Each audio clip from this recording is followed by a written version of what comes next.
Alhamdulillahi Rabbil Alamin. Wabihi nasta'inu ala umurid dunya waddin. Wa ashhadu an la ilaha illallah wahdah la syarika lah. Wa ashhadu anna Muhammadan abduhu wa rasuluh la nabiyya ba'dah, amma ba'd.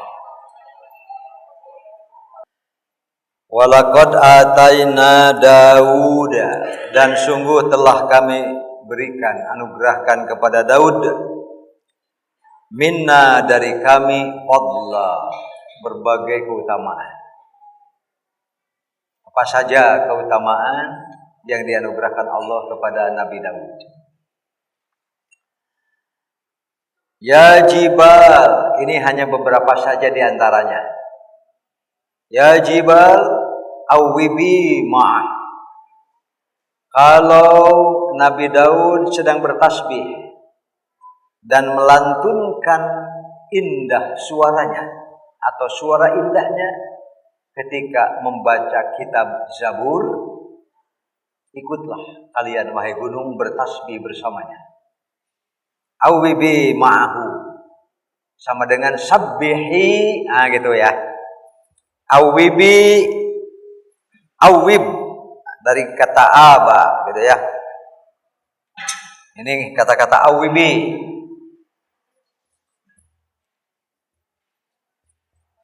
Nah, ini fi'il amr, ini awibi, perintah kepada gunung-gunung, ma'ahu.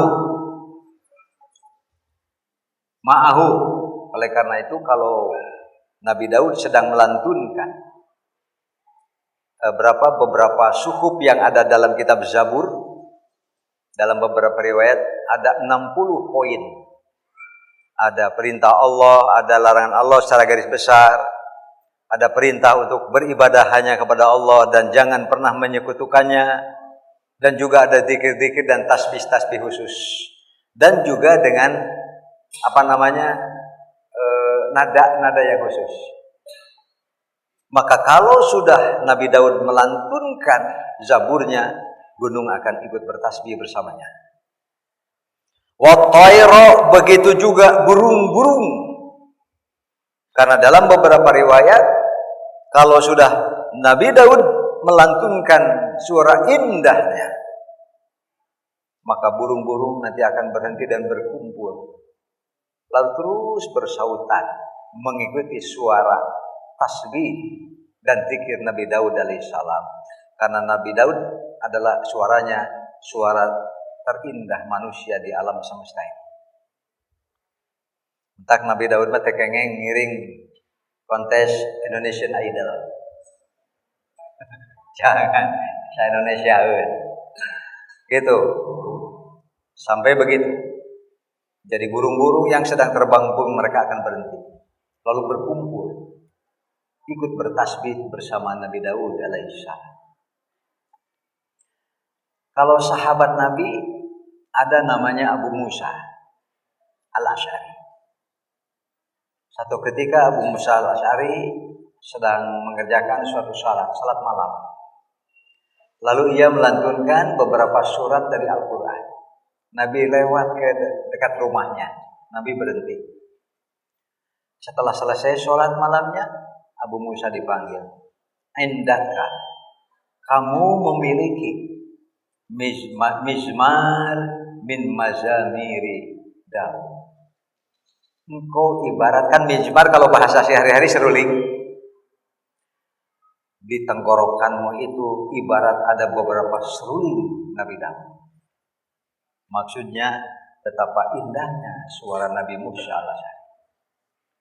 Itulah diantara walaqad ataina Dauda, dan sungguh kami telah anugerahkan kepada Daud minna, dari kami, fadla, berupa keutamaan, kelebihan, keistimewaan.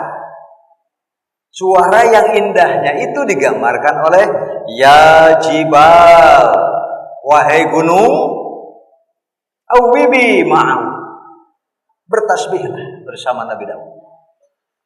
Wa tayra, dan juga bersamaan itu burung-burung akan berkumpul, lalu mereka mengeluarkan suara-suara indah mereka mengiringi lantunan kitab Zabur yang dilakukan oleh Nabi Daud alaihi.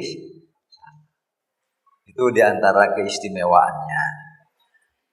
Kemudian satu lagi, lima orang Jatayu yang main apalun banyak. Orang Jatayu, orang Anir. Wa alanna lahul hadid. Wahai besi, logam-logam keras, lembek seperti malam. Apal ibu-ibu malam mainan anak-anak? Maka ketika besi disentuh oleh Nabi Daud, beliau akan bisa membentuk besi itu semaunya, sekehendaknya, seperti beliau membentuk tanah liat. Diturutan ku urang wa leungeun rusak. Besi nama ngerteas. Jadi sehingga besi-besi itu menjadi lembek di tangan Nabi Daud. Itu diantara yang dimaksud dengan walaqad ataina Dauda minna fadla. Dan sungguh kami telah anugerahkan kepada Nabi Daud beberapa keistimewaan. Satu, suara yang indah. Ketika beliau melantunkan kitabnya yaitu Zabur. Yang kedua, ya kalau disebut ini gunung-gunung tunduk turut bertasbih, burung-burung yang terbang akan berhenti dan berkumpul, lalu mereka bersautan dengan indahnya mengikuti irama langgam yang dilantunkan oleh Nabi Daud ketika beliau melantunkan bacaan-bacaan, doa dan zikir yang ada pada kitab. Keistimewaan lainnya adalah wa alanna lahul hadid, dan kami lembekkan besi itu bagi Nabi Daud. Nabi Daud dalam hidup kesehariannya asalnya adalah orang yang sangat sederhana. Beliau adalah bersaudara bersama 11 orang lain, adik kakaknya. Nah, pada kesehariannya sangat hidup sederhana. Kemudian pada satu waktu langsung saja ke sini, Allah menganugerahi kemampuan. Awalnya adalah untuk menopang hidupnya. Yaitu diantaranya adalah besi ketika disentuh oleh Nabi Daud jadi lembek. Amal dari kemampuannya ini, wahai Daud, buatlah oleh kamu dari besi-besi itu saigotin, sulaman-sulaman pakaian perang dari besi. Jadi tidak perlu ada pandai, tidak perlu ada bengkel bubut untuk membuat pakaian-pakaian yang berbahan besi. Dianyam seperti beliau menganyam daun kelapa. Nah, besi teh kitu we, hayang ipis gitu. Genahnya mun urang kitunya. Digana jual di alun-alun urang mah di sisi jalan pamer. Ipis lalu dianyam sehingga jadi baju perang. Dan terus beliau membuat itu setiap hari. Dari situlah awal mula beliau punya kehidupan yang layak. Itulah sederhananya dan singkatnya. Wa qaddir fis sardi, dan buatlah pakaian-pakaian perang yang besar. Wa amal sholihan, dan beramalah amal-amal yang soleh. Inni bima ta'maluna basir, sesungguhnya Allah dengan apa yang kalian amalkan basir, maha melihat, maha mengetahui, maha awas. Nah, hadirin ikhwatul iman, apa kaitannya dengan bulan Sya'ban dan ibadah padanya? Yang gitunya. Nah, ayat dari bab bulan Sya'ban dan ibadah padanya, tapi ayatnya ayat tentang Nabi. Kita baca dulu hadis yang pertama. An Abi Hurairah, dari Abu Hurairah, Sya'banu, ini kelewat ini, qala Rasulullah juga ada. Sya'ban baina Rajab wa Ramadan. Sya'ban adalah bulan yang ada di antara bulan Rajab dan Ramadan. Yaghfulun nasu anhu. Orang-orang sering lalai. Bapak Ibu, ini hadis derajatnya hasan. Dikatakan bahwa orang sering lalai tentang bulan Sya'ban. Menurut ibu-ibu, bapak-bapak, lalainya orang-orang terhadap bulan Sya'ban apa? Begini saja. Yang ibu bapak tahu tentang Sya'ban keutamanya apa? Apa biasanya, Pak? Bulan Sya'ban adalah bulan sebelum Ramadan. Kalau sekarang masih bulan Rajab. Berarti nanti habis bulan Rajab akan datang bulan Sya'ban. Nah, kalau di umum yang saya tahu, yang paling ditunggu-tunggu dari bulan Sya'ban adalah nisfu Sya'ban. Nisfu Sya'ban. Ada siangnya saum nisfu Sya'ban. Termasuk itu nanti akan ada keistimewaan bahwa semua dosa akan dihapus bersih dengan saum nisfu Sya'ban. Nanti malamnya juga harus sholatul lail khusus, itu mah sholat malam nisfu Sya'ban. Orang itu akan terbebas dari sakit dan penyakit apapun. Nisfu Sya'ban itu luar biasa. Oleh karena itu nanti di tempat-tempat tertentu akan ada khusus acara-acara yang luar biasa, seperti pesta besar-besaran. Eta teh naon teh disebut nanti ada tumpeng nisfu Sya'ban ya.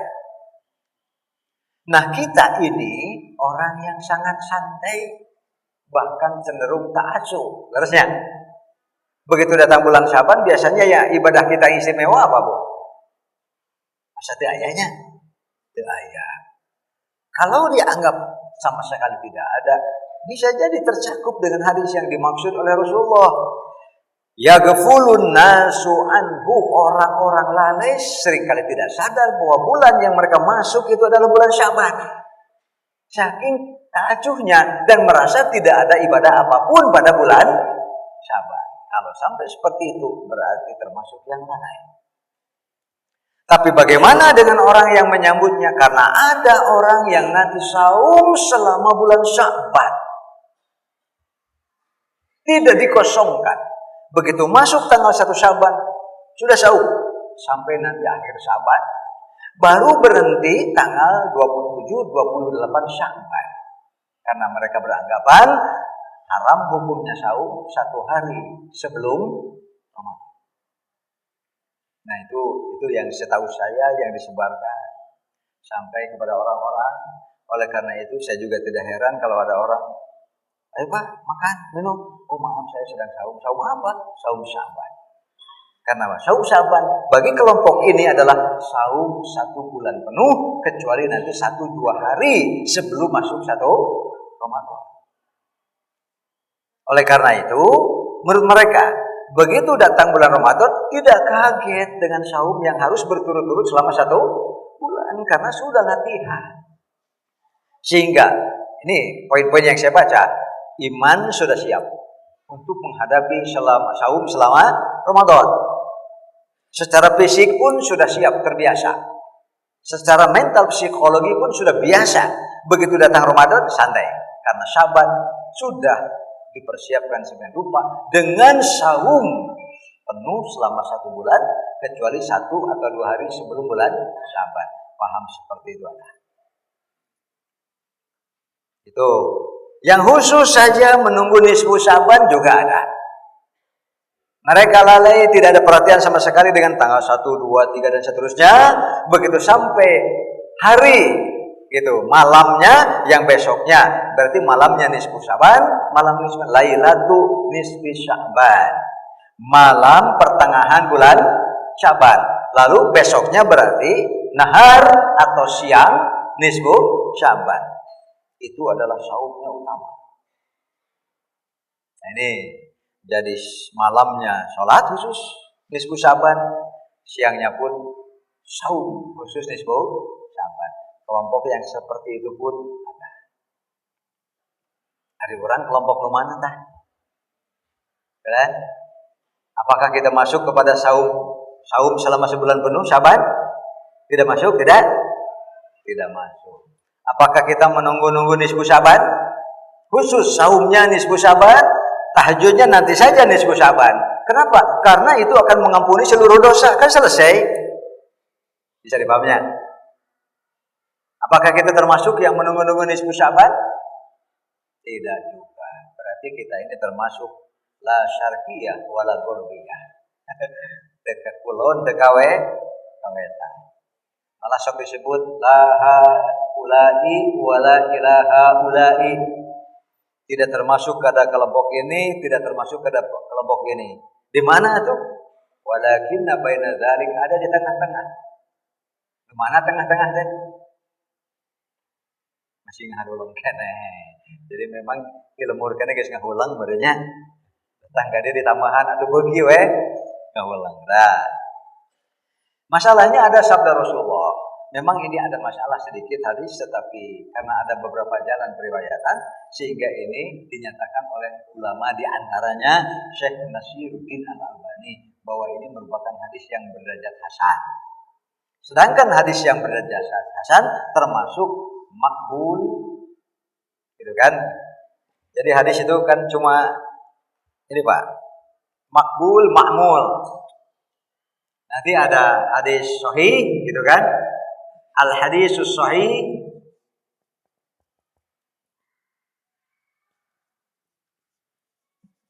nah gitu, sahih ya kurang iya. Nah gitu, sahihun al-hadisus sahih. Ada yang memang dengan sendirinya, namanya hadis sahih, sebut saja linafsihi. Memang dia sendiri sahih, berdiri sendiri. Tapi ada hadis yang ada kekurangannya sedikit, sok disebut hasan. Biasanya kalau hadis hasan itu menyangkut hafalan dan daya ingat, kekurangannya sedikit. Hadis hasan. Tapi kalau beberapa hadis hasan ada beberapa jalan, ketika digabung bisa naik jadi sahih lagi. Tapi sahihnya li dzatihi. Ini li nafsihi atau disebut li dzatihi itu. Sahih dengan dirinya sendiri tanpa harus ada bantuan riwayat lain. Sementara hadis hasan ketika dikumpul hasan jadi naik menjadi hasan la li dzatihi atau hasan li ghairihi. Nah, jadi sahih dulu ya. Sahih li ghairihi. Nah, jadi ada hadis sahih. Yang kedua turun sedikit karena ada masalah, namanya al-hadisul hasan. Ini hadis hasan. Hasan itu ada yang hasan dengan sendirinya tanpa perlu bantuan riwayat lain. Biasanya itu adalah seorang rawi terbukti bahwa dia pernah lupa, tetapi kebanyakan hadisnya dia itu sedang tidak lupa, sehingga yang lupa ini suka ditolerir oleh para ulama. Bisa dipaham Bapak Ibu? Diketahui lupanya itu ketika dibandingkan dengan riwayat lain, orang lain yang sedang tidak lupa. Nah, kalau kekurangannya sedikit, mereka menurunkannya menjadi hasan. Hasan itu hanya kurang sedikit dalam hal daya ingat rawi. Hasan. Hasan itu ada yang berdiri sendiri, sebut saja li dzatihi. Gitu kan? Tapi nanti ada dhaif. Dengan syarat disebutnya dhaif muhtamal. Jadi nanti ada hadis dhaif, al-hadisut dhaif gitu. Dhaif. Nah gitu. Al-hadisut dhaif, tetapi harus dalam kategori, kan dhaif ada dua Pak.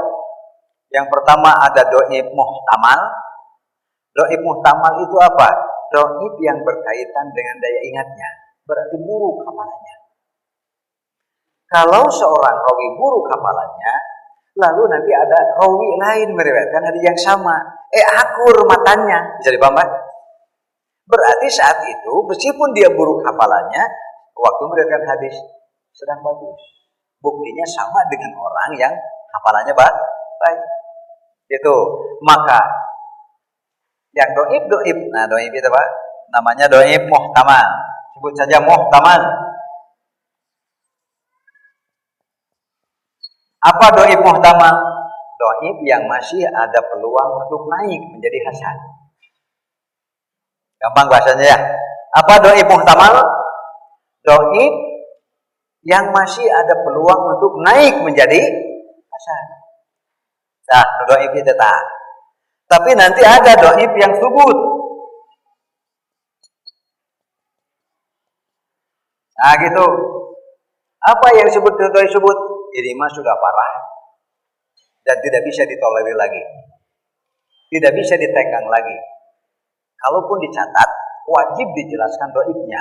Haram meriwayatkannya kecuali untuk dijelaskan kedoibannya, untuk tinggalkan. Namanya doib. Doib subut. Ini biasa menyangkut hafalannya sudah parah, sehingga ketika dibandingkan dengan riwayat-riwayat lain selalu berbeda.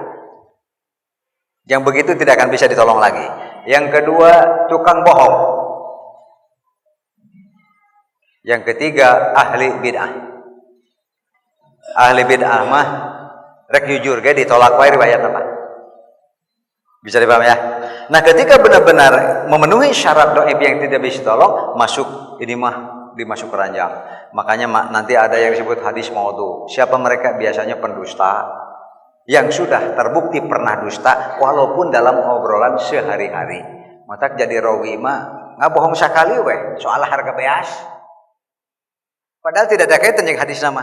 Maka ulama akan mencatat dia pernah bohong dalam omongan sehari-hari.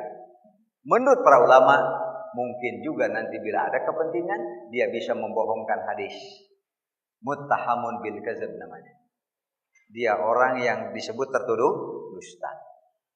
Tayetah Bapak Ibu, sengaja saya terangkan hadis-hadis yang masih bisa dipakai adalah hadis sahih li nafsihi, namanya makbul makmul bi, terima amal.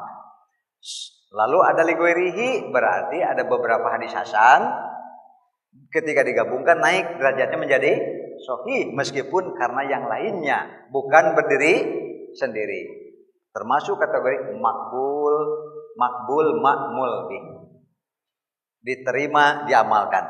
Ada hadis hasan lidzatihi, ada kekurangannya sedikit dari aspek hafalan, tapi sering akur dengan hadis-hadis yang sahih, naik nanti ini hasan lidzatihi. Beberapa hadis dhaif yang muhtamal tidak parah, ketika digabungkan banyak yang akur, naik menjadi hasan li ghairihi. Inilah hadis-hadis yang makbul makmul bih, terima amalkan. Itu maksud saya. Nah, hadis ini sebetulnya ada kelemahan, tetapi karena ada beberapa jalan sehingga naik menjadi hasan. Hasan apa yang dimaksud? Hasan li ghairihi. Jadi hadis yang saya bacakan adalah berderajat hasan li ghairihi. Jadi masih bisa diterima, masih bisa diamalkan. Hadisnya yang dari Abu Hurairah, Sya'ban baina Rajab wa Ramadan. Sya'ban itu berada di antara Rajab dan Ramadan. Yaghfulun nasu anhu. Orang-orang sering lalai daripada bulan Sya'ban tersebut. Tadi saya sudah berikan gambaran.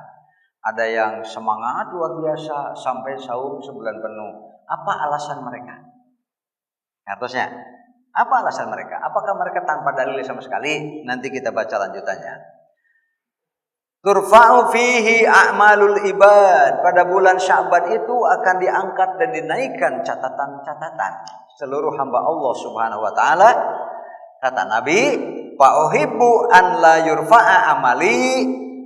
Saya sangat suka tidak diangkat amal-amalku ke langit kepada Allah Subhanahu wa taala illa wa ana shaim, kecuali saya dalam keadaan saum. Jadi kalau bahasa yang mudahnya, saya ingin ketika amal-amal itu diangkat kepada Allah Subhanahu wa taala, saya dalam keadaan saum. Tuh satu Bapak-Ibu ya. Coba kita pelajari, apakah ada dalilnya orang yang saum selama sebulan penuh pada bulan Sya'ban, kecuali nanti hanya 1-2 hari ya di akhir Sya'ban. An Abi Salamata, dari Abu Salamah, anna Aisyata radhiyallahu anha, bahwa Aisyah semoga Allah senantiasa meridainya, haddatsatu, memberikan hadis ini kepadanya. Qalat, ia berkata, lam yakunin nabiyyu sallallahu alaihi wasallam, Rasulullah sallallahu alaihi wasallam tidak pernah yasumu, saum, syahron, selama 1 bulan. Rasulullah tidak pernah saum selama 1 bulan, aksaro, lebih banyak bilangan harinya, min Sya'ban. Nah, mulai sahih hadisnya nih Pak, hadis Bukhari dan lainnya sahih. Apa kata-katanya? Kata Aisyah, tidak pernah Nabi saum selama 1 bulan lebih banyak daripada yang beliau lakukan pada bulan Sya'ban. Berarti bulan Sya'ban adalah bulan yang Rasulullah paling banyak saum. Ini mulai ada seperti akan menguatkan orang yang saum 1 bulan penuh pada bulan Sya'ban, kecuali 1-2 hari di akhir bulan. Fa innahu kana yasumu Sya'bana kullahu. Iya Pak, dalilnya teh Pak. Oh Bukhari ya. Kenapa? Fa innahu yasumu Sya'bana kullahu. Karena Nabi saum bulan Sya'ban. Apa arti kullahu Pak? Seluruhnya. Jadi lamun aya jalmi saum sabulan Sya'ban penuh teh aya dalilna teh aya. Sahih teh. Riwayat siapa Pak? Ari bapak-bapak saum moal ke sabulan. Ulang deui kitu we. Aya nasibnya orang nasib dibere kitu jika usum politik geuning Pak, usum politik. Wakil teh dia bicara, ade cenah partai teh kitu we urang. Ada wakil partai lain bicara, hade deui wae. Di Bandungan teh kabeh hararade, nyapanya? Sore teh urang teu ngarti nu hade teh nu kumaha, teh eta masalahna teh. Aduh. Jadi bisi ya mah Bapak Ibu, kalau ada orang yang saum selama 1 bulan penuh pada bulan Sya'ban, mereka ada dalilnya ini. Dan cara dipahaminya pun tekstual karena memang gampang. Kata-kata Aisyah jelas. Nabi tidak pernah saum selama 1 bulan lebih banyak dari bulan Sya'ban. Kenapa disebut tidak pernah di bulan lain lebih banyak dari bulan Sya'ban? Fa innahu, bahasanya apa Pak? Fa innahu kan pakai kanan tuh Pak. Pakai kanan tanya itu kelewatnya. Fa innahu kana itu pakai kanan bahwa oh iya benar. Kekurangan ini enggak enak nih. Di sini harus ada fa innahu kana yasumu Sya'bana, karena sesungguhnya beliau Nabi Muhammad yasumu saum Sya'bana kullahu, seluruhnya. Kalau berdasarkan hadis ini teks saja tanpa membaca riwayat lain, maka ini berarti sama dengan bulan Ramadan, sama-sama 1 bulan penuh. Itu sebabnya mengapa orang ada yang saum selama bulan Sya'ban penuh, ya ada hadisnya. Sahih lagi Bukhari. Bisa dipaham Bapak Ibu? Sok bantah ku ibu bapak itu 1 mah. Abi medatara cenah. Berarti ada bulan yang kalian lalai daripadanya. Batur mah saum sebulan penuh, urang mah. Nah itu dia. Kumaha bantahna Bapak Ibu? Mangga bisi bade dibantah. Saum moal ke bulan Sya'ban, Pak. Seri deui wae Bapak. Seri nanti naon kitu wae cenah. Senyummu sungguh banyak artinya. Fa innahu kana yasumu kullahu. Sahih hadisna Bukhari, ada Muslim, ada Ahmad. Saya ambil saja yang lafalnya Bukhari. Kemudian wa kana yaqulu, pada bulan Sya'ban beliau sering berkata, khudu, ambillah alias laksanakanlah oleh kalian minal amali, dari amal matutikun, yang sesuai dengan kemampuan kalian saja. Paham? Iya bulan Syaban heula ya bulan Syaban. Ambillah amal-amal pada bulan Syaban yang kalian mampu saja.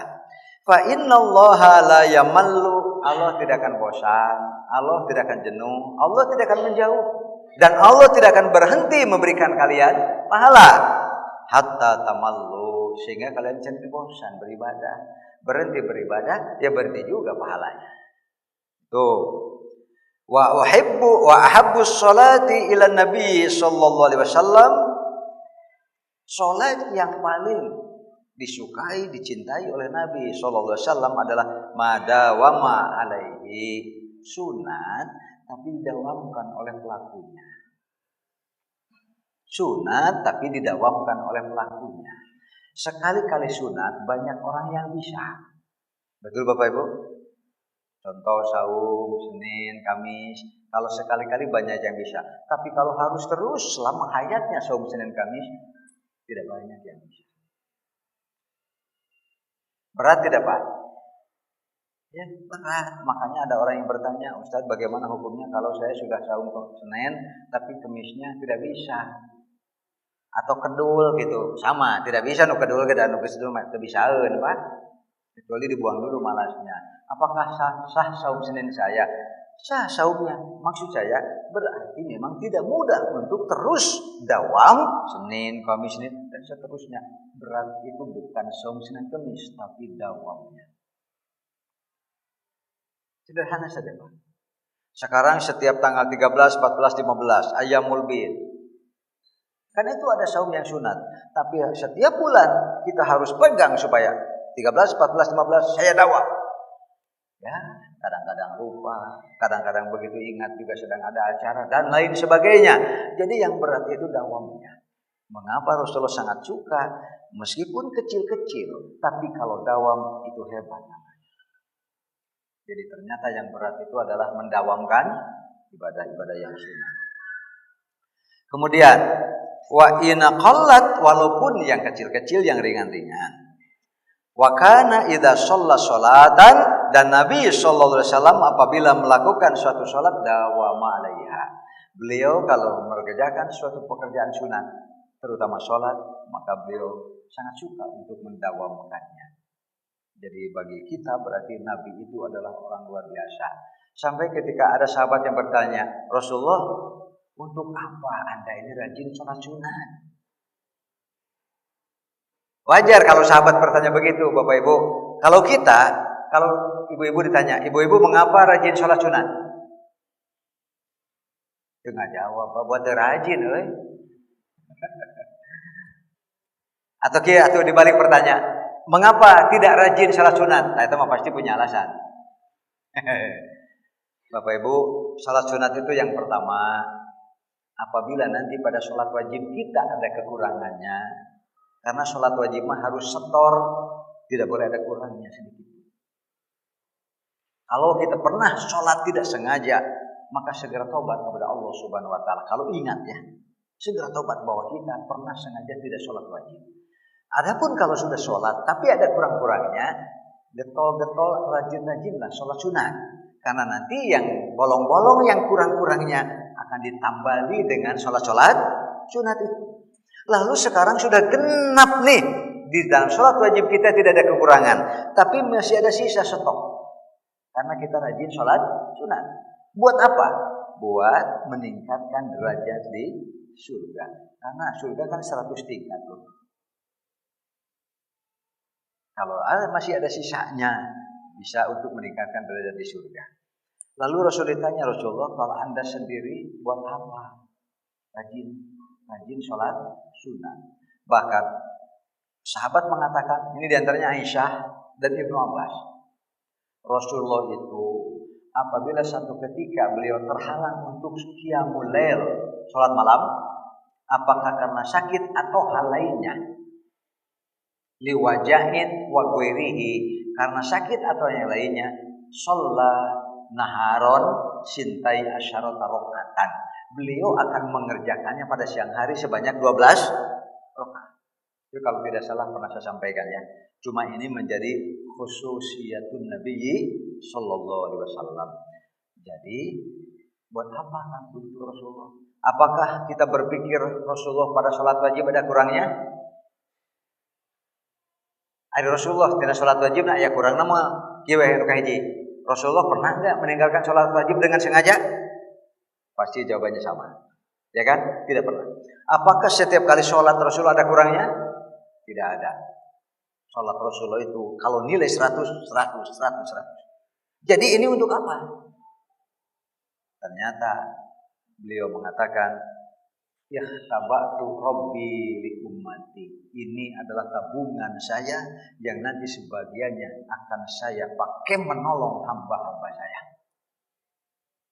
Nabi mah luar biasa Pak. Kita salat sunat teh. Urang mekar nulungan diri sorangan wae ge kedua. Ya, Nabi rajin sholat sunat, diantaranya beliau menabung yang nantinya akan menjadi wujud syafaat bagi umat beliau. Jadi yang Bapak Ibu garis bawahi adalah kata-kata Aisyah, fa innahu kana yasumu sya'bana kullahu, bahwa Nabi saum bulan Sya'ban itu penuh seluruhnya. Ini yang dijadikan dalil oleh orang yang rutin kalau bulan Sya'ban sejak tanggal 1 saum sampai selesai. Biasanya mereka tanggal 27, tanggal 28. Nanti 1 atau 2 hari sebelum 1 Ramadan baru mereka berhenti. Ini hadisnya. Jadi kalau kita berpegang pada hadis ini, semua sama akan berpaham seperti ini. Hadis selanjutnya. An Ibnu Abbas, dari Ibnu Abbas radhiyallahu anhu maqala, dari Aisyah juga nanti ada, dari Ibnu Abbas juga ada, dari Abu Hurairah juga ada. Matanya mirip seperti ini, yaitu masoman nabiyyu sallallahu alaihi wasallam. Ya, nanti lafalnya beberapa macam. Ini saja yang kita pakai, masoman nabiyyu sallallahu alaihi wasallam syahron. Gimana sebaliknya Pak? Sebaliknya dari ini. Di sini saja. Masoma nabiyyu. Nah, disuruh banyak. Nabiyyu gitu. Saya singkat saja, sallallahu alaihi wasallam syahron kamilan. Ini bertentangan dengan hadis ini, Pak. Nanti ada lafal-lafal lainnya. Rasulullah tidak pernah 1 bulan saum 1 bulan penuh kecuali Ramadan. Hadisnya begitu. Kalau nanti beberapa lafal. Intinya ini, masoman nabiyyu, Nabi tidak pernah saum syahron 1 bulan kamilan penuh. Bandingkan dengan ini, fa innahu kana yasumu sya'bana kullahu. Kata Aisyah, Nabi saum Sya'ban penuh 1 bulan. Tapi kata Mas Aisyah, Ibnu Abbas, Abu Hurairah, Nabi tidak pernah saum 1 bulan penuh, gitu, kecuali pada bulan Ramadan. Berarti pasti bertentangan dengan ini. Kalau mau diadukan, hari Sya'ban kan penuh, gitu ya.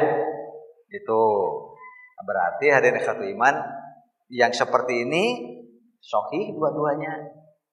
Apakah perlu dijatuhkan? Kalau yang dijatuhkannya saum sebulan penuh, berarti tidak ada saum sebulan penuh. Bisa dipahamkan? Kalau yang dijatuhkan ini jadi bukti, berarti ini jatuh, Pak. Yang itu dipakai, berarti ada. Kecuali bulan Sya'ban. Kalau begitu, Nabi saumnya 2 bulan berturut-turutnya banyak. Nah, itu.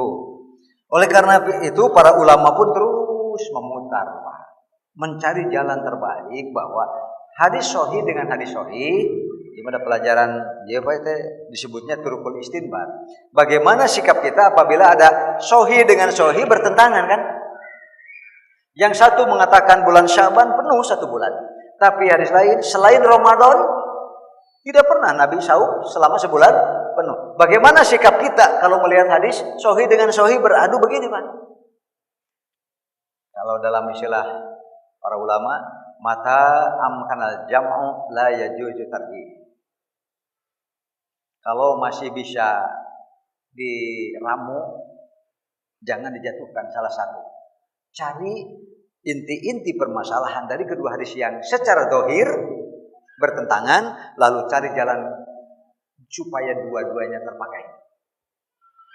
Sehingga para ulama yang paling mudah, ini disebutnya pendapat ulama jumhur mengatakan yang dimaksud Sya'ban kullahu adalah banyak hari di bulan Sya'ban yang beliau saum dibanding dengan bulan-bulan lain.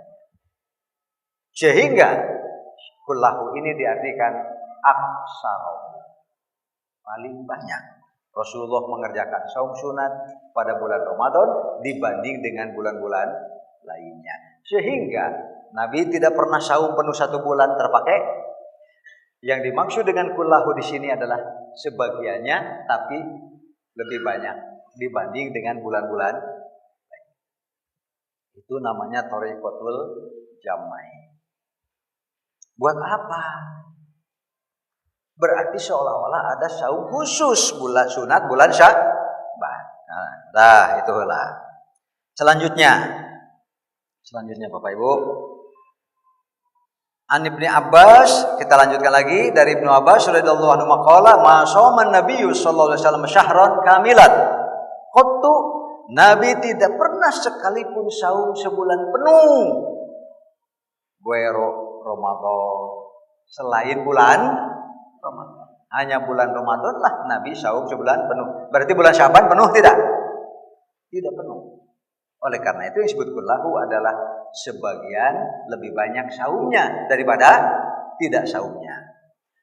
Kemudian nanti ada bulan-bulan tertentu termasuk di antaranya bulan Sya'ban wa yasumu hatta yaqulal qail. Kalau Nabi sudah getol saum bulan Sya'ban, orang-orang yang melihatnya mengatakan la wallah la yuftiru. Nabi kok saum seperti enggak buka-buka ya. Hatta yaqulal qaid. Kemudian wa yuftiru, kadang-kadang juga enggak saum lagi. Jadi Nabi pun pernah sengaja selama bulan Sya'ban tidak saum. Kata Bapak Ibu, untuk apa? Sedang menerangkan kepada umat bahwa tetap yang ada selain daripada saum wajib namanya disebut saum kan gitu. Sengaja Nabi kadang-kadang berbuka di hadapan orang-orang, ditunjukkan kepada mereka bahwa satu ketika beliau, ayo saum. Ternyata bulan depannya beliau sengaja tidak saum. Untuk menunjukkan ini adalah sholat sunat. Hatta yaqulal qail, sampai orang-orang berkata, la wallah la yasumu. Oh Nabi bulan ini kok enggak saum sama sekali ya, begitu. Bisa dipaham Bapak ya? Walhasil berarti, mengapa saya bacakan tadi ayat tentang Daud? Nanti kalau Bapak Ibu rajin silahkan. Tadi saya sebagiannya saja, apa saja keistimewaan Nabi Daud kan? Karena tentang Nabi Daud ini kalau saya lihat, saya baca ada 16 ayat. Ada 16 ayat di dalam Al-Quran menyebut nama Nabi Daud dengan keistimewaan-keistimewaannya. Di antara tadi suaranya merdu luar biasa. Sampai gunung pun ikut bertasbih. Burung yang terbang begitu mendengar akan berhenti dan berkumpul. Mereka akan bernyanyi-nyanyi. Tapi dalam Al-Qurannya disebut bertasbih, mengikuti irama mizmar, suara indah Nabi Daud alaihi salam. Terus apalagi Pak? Nabi Daud dianugerahi kemampuan untuk besi dan metal yang padat-padat apapun bila disentuh oleh Nabi Daud akan seperti tanah liat, sehingga ia bisa membentuknya sekehendak dirinya. Dan lain-lain, nanti ada dikasih kecerdasan yang luar biasa, kebijaksanaan yang tinggi, diberi kemampuan Nabi Daud maker makasep, gagah, suara alus, gelutna jagoan. Beda jeung urang, keur mah urang mabelet, goreng patut, cieuna. Gitu Pak. Nabi Daud mah luar biasa. Kemudian ini saya bacakan hadisnya. An Abdullah bin Amrin, dari Abdullah bin Amr qala, ia berkata, qala Rasulullah sallallahu alaihi wasallam, Rasulullah telah bersabda, afdhalus saum, saum terbaik. Saum sunat, saum wajib, Pak. Saum sunat, kalau Ramadan mah jangan dibanding-bandingkan kan? Karena bulan Ramadan itu adalah termasuk rukun Islam, sehingga ia wajib dan tidak bisa dibandingkan dengan saum lainnya. Walhasil afdhalus saum, saum yang paling utama, saum yang paling baik, saum yang paling hebat, saumu akhi Daud, adalah saum Daud. Bagaimana prakteknya Daud? Jadi nulis Daud bisa dua macam, Pak ya. Bisi di Quran nanti. Saya lihat di Quran ada dua cara penulisan Daud, Pak. Dua cara penulisan. Jadi ada yang begini. Nah, gitu kan? Tapi nanti ininya ditongengkan, Pak. Domahnya nongeng. Sehingga nggak boleh kita baca Daud, nggak boleh. Daud harus ada. Masuk ke domah tabi'i, Pak. Walaupun dua ketukan. Tapi ini kan nongeng. Tapi nanti ada yang Daud pakai wawu lagi, Pak. Itu boleh. Bisa dibaca. Tapi nanti ada satu lagi, Pak. Ada lagi yang nulisnya begini. Daud wawunya teletik. Jika malu-malu. Tapi tetap harus ada panjangnya. Ketukan. Jadi tidak boleh Bapak wa ataina Daud. Enggak boleh. Harus pakai madnya ada panjang Daud. Gitu bacanya. Bisi nanti di Quran ada memang ada yang nulisnya begini. Tapi domahnya kepalanya di bawah. Untuk menunjukkan ada harokat. Yaitu ditambah satu ketukan. Ada juga yang memang begini padahal. Seperti di stansi saya kan ada baunya dua ya. Dua satu Pak. Wawunya. Kan? Dua Pak. Ya berarti begini nulisnya. Teman beda deh berinya teman. Fotokopina berarti Pak. Ada juga yang wawunya kecil. Kecil saja seperti malu-malu tapi ada. Walhasil berarti bacanya sama harus ada madnya. Cek bahasa tajwid mad tabi'i. Yaitu terdiri dari dua ketukan. Makanya saya baca tadi begini Pak. Walaqad ataina Dauda. Nah itu kan. Dauda. Ada madnya. Jadi Pak, saum terbaik saum apa? Ada sahabat bertanya, Rasulullah, bagaimana kalau ada orang yang mampu dawam 2 hari tidak saum, 1 hari saum, 2 hari tidak saum, 1 hari saum, 2 hari tidak saum, 1 hari saum. Kata Rasulullah, itu orang hebat. Dan itu adalah pekerjaan berat. Bisa dipaham Pak? Kalau apa Pak? Kalau Aisyah kali-kali mah orang gak bisa. Tapi kalau dawam, kata Nabi, kalau memang ada orang yang mampu begitu 2 hari tidak saum, 1 hari saum, 2 hari tidak saum, 1 hari saum, itu sudah orang hebat. Berarti saum terhebat apa Pak? Ini hadisnya. Afdhalus saum, seutama-utama saum terbaik. Bahkan para ulama yang mengatakan asyaddus siyam, ini adalah yang paling berat untuk didawamkan. Sekali lagi, sekali-kali kita bisa. Tapi kalau harus dawam, berat. Saum apa itu? Saumu akhi Daud, saum saudaraku Daud. Yasumu yauman wa yuftiru yauman. Beliau mampu selama hayat sampai selama hayat di kandung badannya saum 1 hari, tidak 1 hari, saum 1 hari, saum hirup itu. Daud mampu. Bisa dipaham Bapak Ibu? Berarti saum terbanyak dalam 1 bulan apa Pak? Saum Daud. Bagaimana dengan Nabi kana yasumu kullahu? Itu adalah kata-kata dari para sahabat, dari Aisyah, Nabi ini seperti saum terus. Padahal yang paling banyak tetap adalah saum Daud. Berarti kalau Bapak Ibu nanti bulan Syaban mau saum yang terbanyak, saumlah 1 hari, buka 1 hari, saum 1 hari, buka 1 hari. Untuk apa? Supaya kita jangan lalai, karena setelah Syaban akan datang Ramadan. Jadi kalau Bapak Ibu menjadikan bulan Syaban sebagai bulan persiapan Bapak Ibu untuk menyambut Ramadan, silakan. Jadi Bapak, dia mulai jadi lebih getol. Jadi supaya nanti begitu datang tarawih setiap malam, jangan sampai malam pertama masjid penuh, bahkan jamaah di luar. Kasihan jamaah Pak di luar, apalagi kalau angin dan hujan. Akhirnya qayyimul masjid DKM rapat. Diputuskan bahwa masjid ini harus diperluas. Kasihan jamaah. Tapi begitu sudah mulai 7, 8, 9 ada kemajuan. Yang di luar habis, tinggal yang di dalam. Lalu yang di dalam, yang belakangnya tidak datang, dokating kemarana. Sampai begitu belas, tinggal beberapa saat. Akhirnya DKM rapat lagi. Kalau begitu masjid harus diperkecil supaya tidak kelihatan kosong. Nah, jangan seperti itu. Ini yang berat. Makanya kalau Bapak Ibu bulan Syaban nanti datang, ayo dipakai persiapan. Bisa dipahami? Itu sangat bagus supaya secara iman, fisik, mental begitu datang Ramadan. Jadi karena yang utamanya adalah bulan Ramadan, ia merupakan saum yang tidak bisa dan tiada bandingnya, dan ia adalah merupakan rukun Islam. Itu Bapak Ibu. Jadi yang dimaksud dengan saum sebulan penuh Syaban adalah paling banter, namanya saum Daud alaihi salam. Itu sangat baik untuk persiapan Bapak Ibu menghadapi Ramadan. Sekarang nisfu Sya'ban. Nanti ada khusus orang sholat malam 11 rakaat. Nanti tiap rakaatnya waktu sujudnya bacaannya khusus, waktu rukunya serba khusus. Karena malam itu diangkat semua amal, dihapus semua dosa.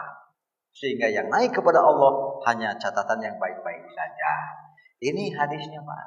Pangnabatur ayat bulan Sya'ban. Pertengahan Sya'ban atau disebut nisfu Sya'ban. An Ali bin Abi Thalib, dari Ali bin Abi Thalib ia berkata, qala Rasulullah sallallahu alaihi wasallam, Rasulullah telah bersabda, idza kana lailatul nisfi min Sya'ban, bila datang malam nisfu Sya'ban, faqumu lailaha, ayo semua tahajud. Ini diperintah Pak. Semua qiyamul lail. Wasumu syahroha, ya. Wasumu naharoha, besok siangnya saum.